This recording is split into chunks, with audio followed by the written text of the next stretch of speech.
Hi, everybody. This is the Hungry Math Professor here, and thank you for coming to my channel. And today I want to discuss chapter 3 of Richard Rorty's book, Contingency, Irony, and Solidarity, which is entitled The Contingency of Solidarity. And we start with this question that you might have seen on the opening here. What is the future of liberalism in our post-Enlightenment world? This is, I think, the question which Rorty is going to answer for us in this chapter. And just to be clear, when we use this word liberalism, it is not the word which is used to describe a certain political movement in the US of liberals.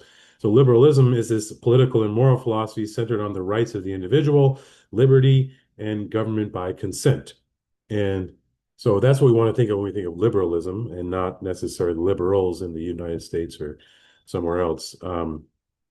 And it's a political and moral philosophy which has been quite popular in the U.S. at different points in time, but has perhaps not been as popular in its typical forms in the last kind of 10 years or so.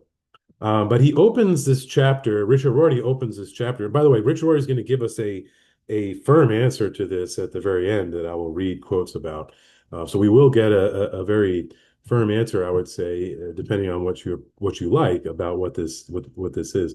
But he opens the chapter by saying, "Listen, the last two chapters, I've laid out some theories that are going to cause people to criticize me for being irrational or for being a relativist. So I'm going to take that head on right from the beginning and say, listen, I can't combat rationalism by giving you a rational argument. That doesn't make sense. And I'm not going to do that. This is the same thing that Feyerabend said. I just read Feyerabend's Against Method and did lots of discussions on it. He said the same thing. So he says, instead, the way I'm going to combat rationalism is just to use language which makes it look bad. That's all you can do anyway for anything, he's going to argue. So I'm just going to use language that makes it look bad. And he says that, like, what we have to do is stop looking at ourselves as some kind of like grand being that has some essence that, that we need to discover. Instead, we need to accept that we're just one of nature's experiments. Maybe we're not even that good of an experiment. Like, we're as good as as we can enjoy ourselves to be. But we're just one of nature's experiments. Again, going back to this idea that we're a product of evolution, and it's not even like evolution is directed towards some like ultimate aim, except for evolution tends to, the fittest survive. But again, this fittest survive is not like in some way where you plan it out. It's more like, a bunch of random DNA gets spurted out in seeds. This is a metaphor. A bunch of random DNA seeds get spurted out, and some of them survive and some of them don't. It's like this chaotic um, survival of the fittest rather than some kind of like planned, orchestrated design. It's not like that. So that's why he's saying, we have to make peace with the fact that we're just one of nature's experiments, and there is no essence to be discovered or some grand plan or some God in the sky or any of those things to make it feel any more significant than that, but we can make it as significant as we want, by ourselves and in our community. We have to cure ourselves of some kind of deep metaphysical need for some grand story. And this reminds me of in existentialism when Nietzsche says God is dead, by which he doesn't just mean the God of Christianity or the God of any particular religion, but this idea of some kind of like ultimate foundation which we can rest all our beliefs on. That's dead. Of course, the problem is, and the problem that I think existentialists are trying to address in different ways, is how do we then avoid nihilism, right? How do we avoid this idea that like there's no meaning to anything and we might as well just kill ourselves now and just embrace the absurdity of all this nonsense? And I think the existentialism, some more than other, want to give us a way of trying to avoid complete nihilism.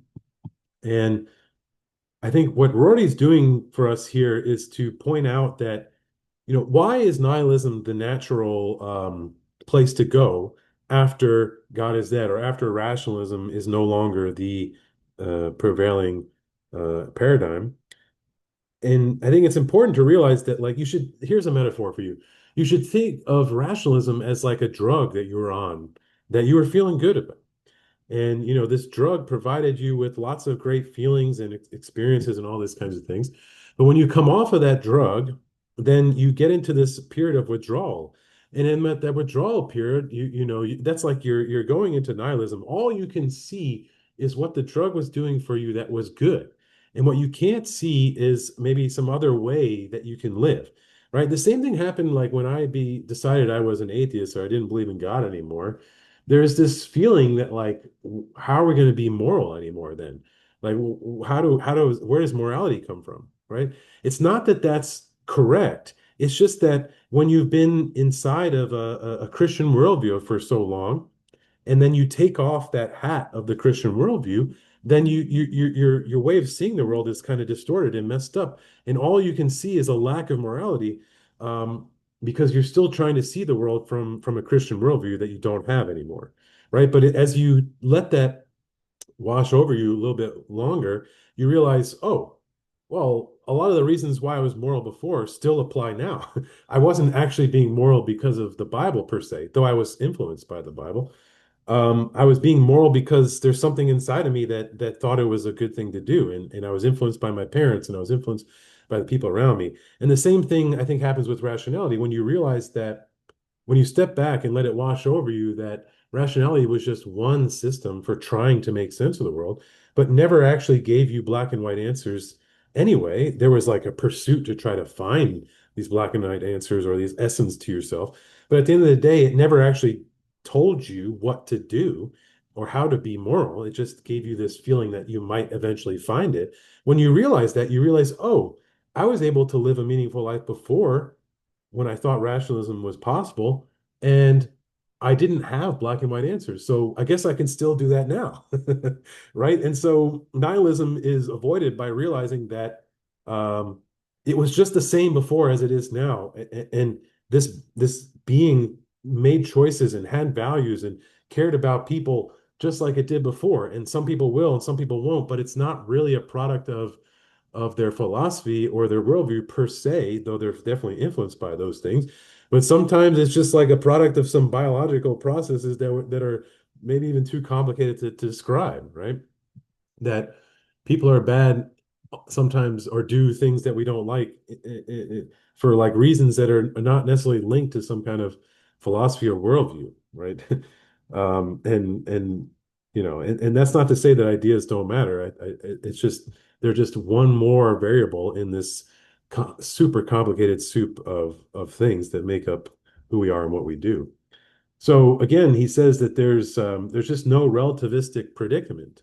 The rationalist is going to accuse us of relativism, but um, there is no relativistic predicament because um, you know it's not about truth. It's not about finding truth any more than it was before, right? And the relativism seems to have teeth when you look at things from a rationalist perspective, where you feel like there is an ultimate truth. But once you give up that and realize that the rationalism never provided that to begin with, then it doesn't feel that way anymore. I feel like I'm saying the same thing over and over again, so I'm going to move on. He talks about how there's an incommensurability between new and old languages in the history of things. And this is similar to the incommensurability that Thomas Kuhn talked about between competing paradigms in science. He's saying Rorty is saying that a similar kind of incommensurability happens between new languages, between different cultures and different societies and different time periods of human history. The same incommensurability happens that you can't that these two paradigms of history or culture can't weigh each other and decide which one's better in some objective sense. And instead, we have to see which language catches on. And it tends to be that a new generation tends to like a new language, that we see that happen throughout history. And he says, a liberal society is one in which anything goes when it comes to words or persuasion, excluding violence, ideally, is the way he sees it. So he's saying, like, what we should be wanting in a liberal society is one in which we produce institutions and a culture and a language which allows us to just battle it out via words and persuasion in the public sphere, and not need to resort to violence or anything like that. And then he's also going to say later that it's also going to be important then that we accept whatever the outcome of this sort of battle of words and persuasion is, and that's just how a liberal society has to operate. Um, so let me read a quote that sort of gets us in this direction here. He says, we cannot see Christianity or Newtonianism or the Romantic movement or political liberalism as a tool while we are still in the course of figuring out how to use it. For there is yet no clear formulatable ends to which it is a means. But once we figure out how to use the vocabularies of these movements, we can tell a story of progress, showing how the literalization of certain metaphors served the purpose of making possible all the good things that have recently happened. Skipping a little bit, Christianity did not know that its purpose was the alleviation of cruelty. Newton did not know that his purpose was modern technology. The Romantic poets did not know that their purpose was to contribute to the development of an ethical consciousness suitable for the culture of political liberalism. But we now know these things, for we latecomers can tell the kind of story of progress which those who are actually making progress cannot. So he's saying, like, when you develop a new language, you cannot completely describe what it's going to do, right? And actually, this was a point that Kuhn made as well, that like when Einstein's theory of gravity replaces Newtonian gravity, in some sense, it's not that Einstein's theory of gravity can explain more physical phenomena. In fact, it can explain a lot less physical phenomena. And it's not like there's a lot of experimental evidence to back up Einstein's theory when it's first proposed. In fact, there's almost none, right? And so he's saying that like when a new paradigm takes over, and a new language starts to come into place, you just don't know where it's going to lead, and you just have to follow it and see. And then once it's been around long enough, you can do this post ad hoc sort of analysis and explain how it is, produced such great things or what it did for society. But it's only because you've sort of been in that society long enough that you can understand what that progress is. Even the idea of progress there is just from the point of view of looking backwards at the chain of history. And, one thing that he points out that I think is really important is that he says, from the Enlightenment point of view, from this idea that like rationalism is the ultimate source of knowledge and that you can find truth and some essence to you, we can establish truth on some foundation. The problem is that from that point of view, as it progresses longer and longer and longer, the problem is that what enlightenment does when it washes over you is produces this idea that everything suffers from the criticism of being just another belief. Everything does. You might say, well, religion is just people just have faith in some beliefs. I don't want that. But then when you get into rationalism, you realize that all the different beliefs that somehow rationalists think are right are also just products of beliefs or just products of faith. And that everything boils down to axioms in some way or some premises or whatever. And those things have to just be believed on by faith. And so everything is just a belief. And you say that as if it's a bad thing. But that's because there's this enlightenment idea that you're going to find some solid foundation for truth. And so everything looks like just faith in a bad way.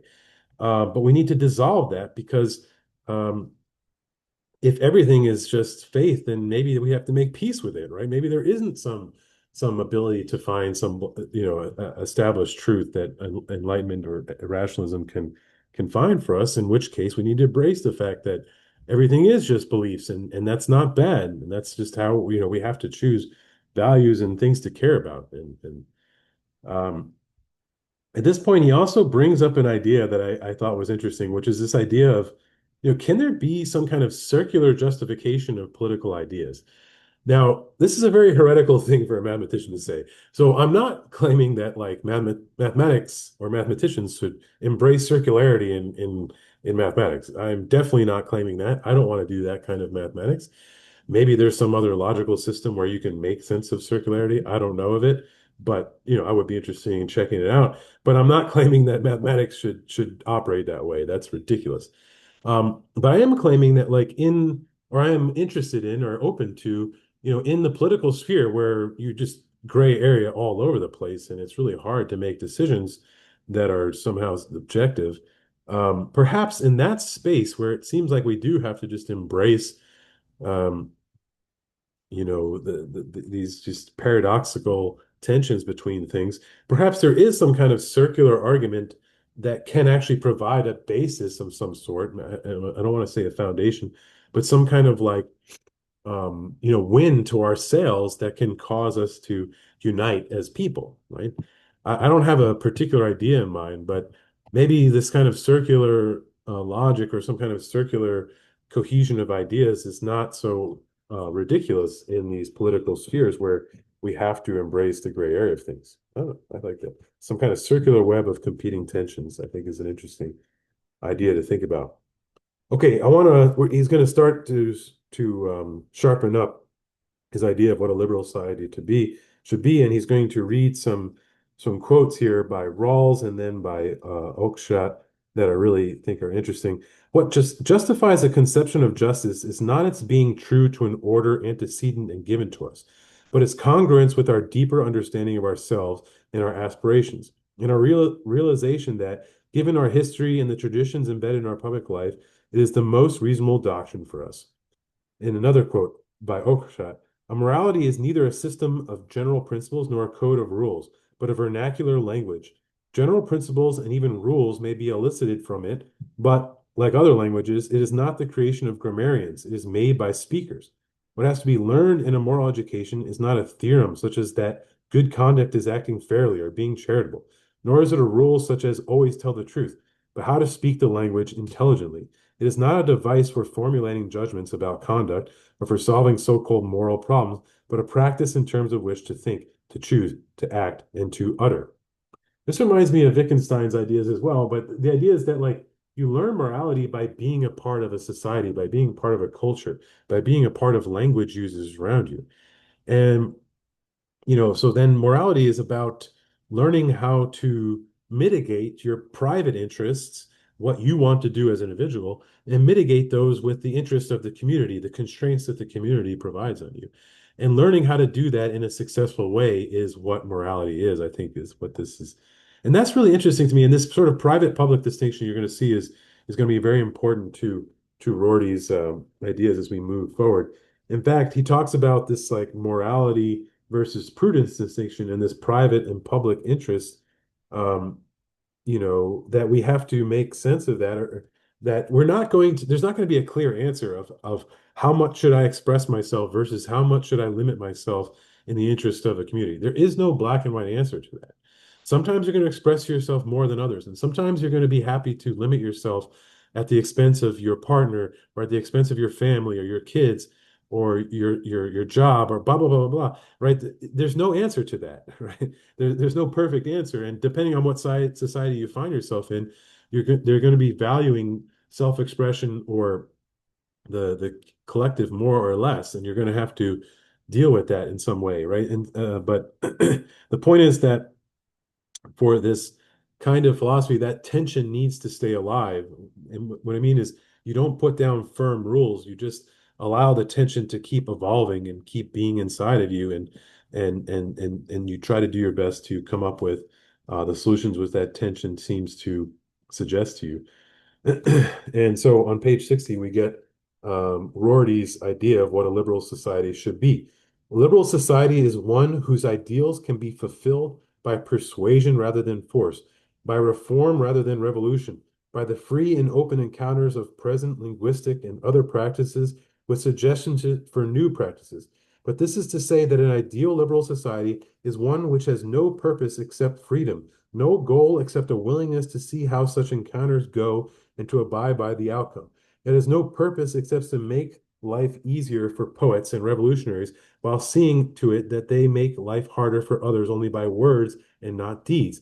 It is society whose hero is the strong poet and the revolutionary because it recognizes that is what it is, that it is what it is, has the morality it has, speaks the language it does, not because it approximates the will of God or the nature of man, but because certain poets and revolutionaries of the past spoke as they did. I really enjoy this idea of what a liberal society should be, according to Rorty. I'm curious what you think. As we end the chapter, as he ends the chapter, he reminds us of this liberal ironist again. Again, and again, this is going to be this public-private distinction that he thinks the ironist, which he associates with like Nietzsche and Derrida and Foucault, um, are who are in favor of the individual, in favor of the strong poet and the revolutionary and things like that. And he says you have to balance that against the liberal who's in favor of the collective, who's in favor of limiting violence and limiting suffering and things like that. And that there needs to be, again, this tension.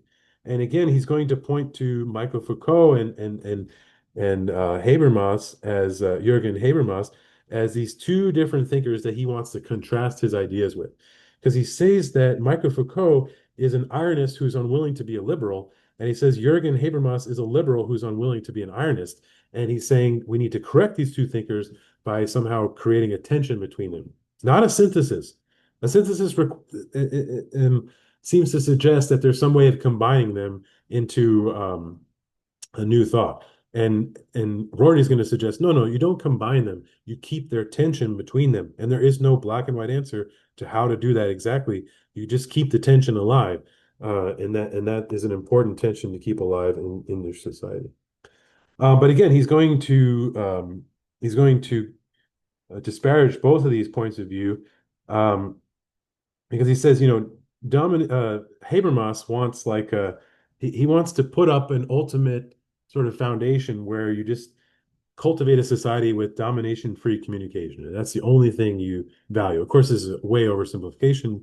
He gives a little more ideas, and this somehow produces a perfect liberalism, right? But then the problem is that you overlook sort of all the bad things that society sort of can produce on accident, and you overlook the people who are being maybe exploited in some way and things like that. But then he says Foucault kind of has the opposite problem because Foucault is unwilling to acknowledge the benefits of constraints. Like, yes, when you put constraints on, it's going to limit the individual and it might cause some type of exploitation or something like that, but it can come at the benefit of decreasing pain and suffering. And, he says the problem with Foucault is he's unwilling to acknowledge that maybe, lessening suffering at the cost of limiting the individual maybe is sometimes a good thing. And again, it's not a black and white answer, it's a tension. And he says that Foucault thinks we're beyond the place where reform can help. And of course, Rorty thinks that no, we can reform things. We don't need like some violent revolution per se to um, check things. It's interesting when in this part about Foucault because in Foucault you see a lot of the liberal left in the United States, I think, being given some kind of voice. There's this idea in the liberal left in the US, as far as I can see, that amongst my generation and younger, that for the most part, that there is no way that we're going to produce this by some kind of reform or, just kind of little iterations of improvement is not good enough or not really the answer, that we need some kind of big revolution, that it's always going to be us versus them, the people that care about these certain people that are being marginalized and the people who don't. It's just a bunch of, either you're racist or you're not racist. And it's like these black and white categories mean a lot in this sort of space where you're constantly focused on the fact that like no constraint on an individual can ever be useful towards in some kind of society. And Rorty is going to very much disagree with this. I'm going to read a few more quotes as I end this video discussion of chapter 3. The compromise advocated in this book amounts to saying privatize the Nietzschean, Sartrean, Foucauldian attempt at authenticity and purity in order to prevent yourself from slipping into a political attitude which will lead you to think that there is some social goal more important than avoiding cruelty. I like this too because I don't know if you've ever read Sartre's Existentialism is Humanism essay. I absolutely love this essay. It just fills me with excitement. It just feel really good when I read this essay. When I say that, I'm not saying that I think that essay is the truth or that the essay is like how we should shape society. It just resonates with me as an individual when I read it.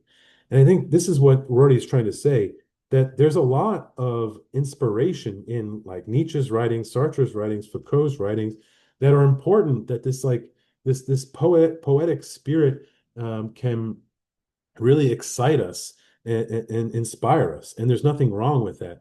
But we need to have a check on it because we need to realize that that's something that's very special to who I am as an individual and special to who I am with maybe my friends or my family or my partner, blah, blah, blah.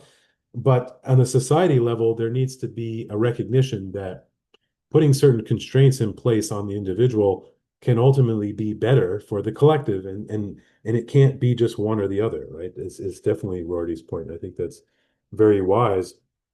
And then a few more quotes as we finish out here. So he says, a liberal society is one which is content to call true whatever the outcome of undistorted communication happens to be, whatever view wins in a free and open encounter.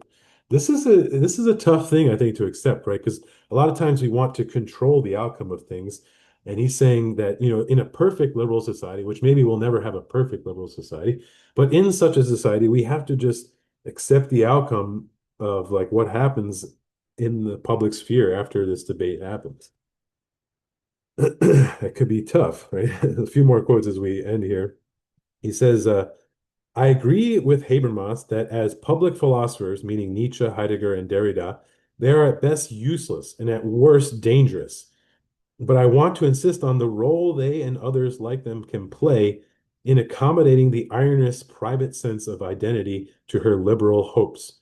My poeticized culture is one which has given up the attempt to unite one's private ways of dealing with one's finitude and one's sense of obligation to other human beings. Again, emphasizing this idea that yes, Nietzsche, Heidegger, Derrida, Foucault, these writers, maybe Sartre and some, maybe they're not the best for like on the collective level. Like maybe there's even dangerous sometimes on that collective level of how they can just cause a complete unraveling of certain institutions and norms and things like that. But they have a place. And so stop trying to like push the lever one way or the other and keep the tension alive. I keep saying this, I can't help it.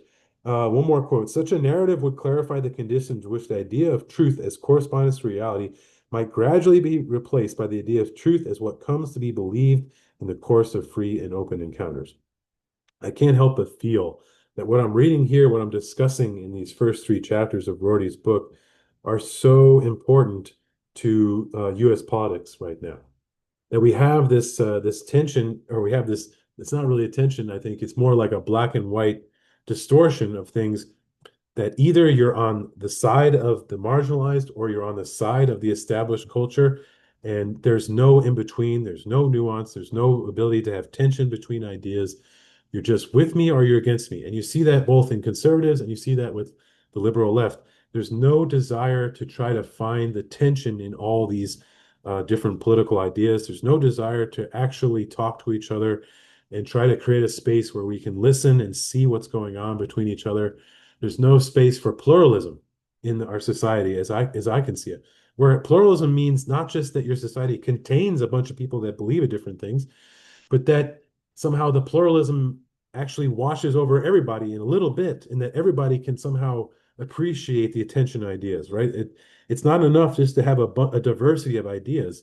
That's one thing, but if that diversity of ideas creates complete dysfunction because no one can work together, or you just have like two opposing camps that are not willing to see each other, that's not, you get no benefits of pluralism there. The benefits of pluralism is when all these, like this soup of ideas washes over every single one of us and creates a tension between different ideas inside of all of us and gives us an ability to talk to each other. So I think we need Rorty's ideas now more than ever. This is really making me excited and hopeful about things, even though honestly the daily news cycle is making me more and more depressed every day in the US. So I'm not so hopeful that these ideas are going to be carried out in society, but I am at least being filled with ideas that give me some sense of what maybe we should be doing, and whether or not we can do it is another story. In any case, let me stop there. Please like, comment, and subscribe. Let me know what you think. Let me know if you think there's anything here that really could be useful in the US and how we might try to do that, or for wherever country you're coming from. And I hope to see you at another video.